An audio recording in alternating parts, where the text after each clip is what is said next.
എല്ലാവർക്കും ഇന്റർനെറ്റ് എന്ന ലക്ഷ്യത്തോടെ സംസ്ഥാന സർക്കാർ നടപ്പാക്കുന്ന പദ്ധതി ഏത്? ഉത്തരം K phone, Kerala fibre optic network.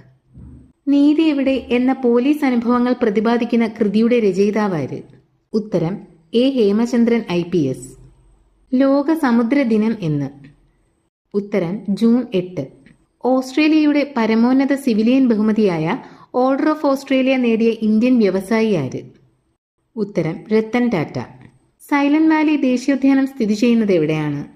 ഉത്തരം പാലക്കാട് ജില്ലയിലെ മണ്ണാർക്കാട് താലൂക്കിൽ. വംശനാശ ഭീഷണി നേരിടുന്ന വരയാടുകളെ സംരക്ഷിക്കുന്ന ദേശീയോദ്യാനം ഏത്? ഉത്തരം ഇരവികുളം നാഷണൽ പാർക്ക്.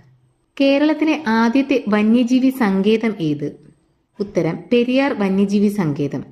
ഊർജ്ജ വ്യവസായ രംഗത്തെ ഗവേഷണങ്ങൾക്കും കണ്ടെത്തലുകൾക്കുമായി 2007 മുതൽ നൽകിവരുന്ന ശാസ്ത്ര ബഹുമതിയായ എനി അവാർഡ് 2023 നേടിയ മലയാളിയാര്? ഉത്തരം ഡോക്ടർ പ്രദീപ് തലാപ്പിൽ. ഫ്രാൻസ് സന്ദർശനത്തിനിടെ പ്രധാനമന്ത്രി നരേന്ദ്രമോദിക്ക് സമ്മാനിച്ച ഫ്രാൻസിന്റെ പരമോന്നത പുരസ്കാരം ഏത്? ഉത്തരം grand cross of the legion of owner. French ദേശീയ ദിനാഘോഷം എന്ന്? ഉത്തരം ജൂലൈ 14. കോശത്തിലെ മാംസ്യ നിർമ്മാണ കേന്ദ്രമേത്? ഉത്തരം റൈബോസോം. കൊൽക്കത്തയിൽ Indian society of oriental arts സ്ഥാപിച്ചതാര്? ഉത്തരം അബനീന്ദ്രനാഥ് ടാഗോർ.